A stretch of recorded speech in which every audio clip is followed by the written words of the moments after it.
नमस्कार साथियों। स्वागत है आप सभी लोगों का हमारे YouTube channel Devesh Tiwari official पे। साथियों, आज हम बात करेंगे केरल के 26 वर्षीय एक लड़की के बारे में, जो कि पेशे से एक डॉक्टर थी। उसकी सगाई तिरुवनंतपुरम के एक सरकारी डॉक्टर से हुई थी। उस लड़की ने हाल ही में 4 दिसंबर 2023 को आत्महत्या कर ली। पुलिस के मुताबिक लड़के पक्ष द्वारा दहेज में 15 एकड़ जमीन, 1 किलो सोना और एक लग्जरी कार BMW की मांग की गई थी। लड़की के पिता की मृत्यु के बाद परिवार दहेज देने में असमर्थ था। कैसे भी करके लड़की के परिवार वालों ने 50 लाख रुपए, 400 ग्राम सोना का इंतजाम कर लिया, लेकिन लग्जरी कार की व्यवस्था नहीं कर पाए। इसलिए लड़के वालों ने शादी करने से मना कर दिया। इस कारण लड़की डिप्रेशन में आ गई और बीते 4 दिसंबर 2023 को उस लड़की ने आत्महत्या कर लिया। जांच के बाद लड़के पर आत्महत्या करने के लिए उकसाने और दहेज निषेध अधिनियम की धाराओं के तहत मुकदमा दर्ज कर लिया गया। साथियों, आपको बता दें कि भारत में दहेज 1961 से ही अवैध है। NCRB की वार्षिक रिपोर्ट के अनुसार वर्ष 2022 में देश भर में दहेज उत्पीड़न के 13,400 कुछ मामले सामने आए हैं। साथियों, ये तो थी केरल की घटना, लेकिन हमारे पूरे भारतवर्ष में ऐसी बहुत सी घटनाएं हैं जो दिन प्रतिदिन होती जा रही हैं। साथियों, हम जिस समाज से आते हैं, जिस गांव से आते हैं, वहां पे भी बहुत से सम्मानित लोग हैं जो अपने लड़के का विवाह बिना दहेज के नहीं करते हैं।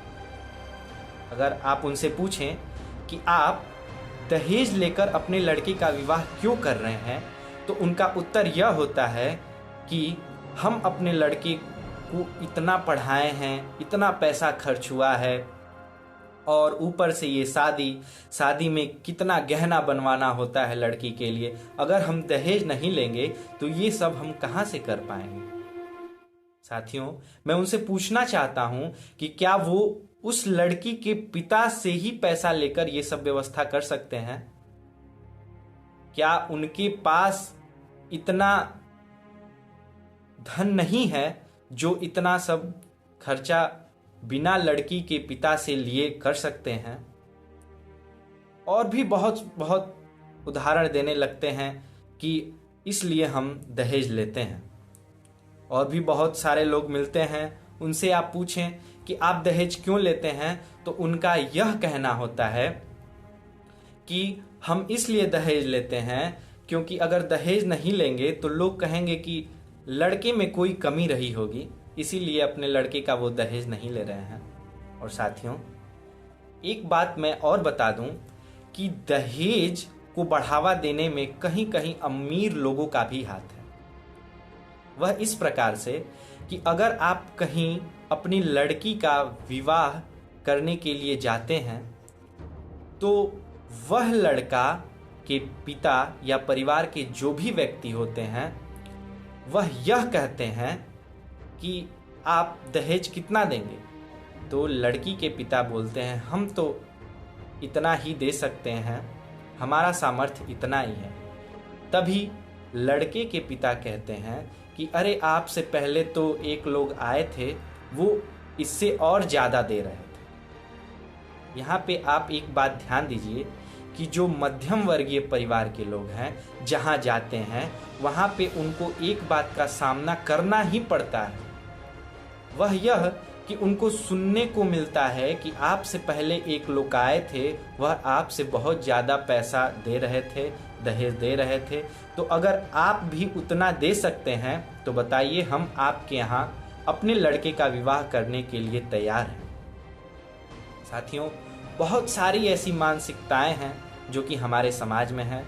इस सब से लोगों को बाहर निकलना चाहिए, क्योंकि एक पिता अपने बेटी को देता है, उसके बाद कितना सारा कर्ज लेकर और कैसे कैसे वह एक एक पाई इकट्ठा करके अपनी लड़की का विवाह करता है।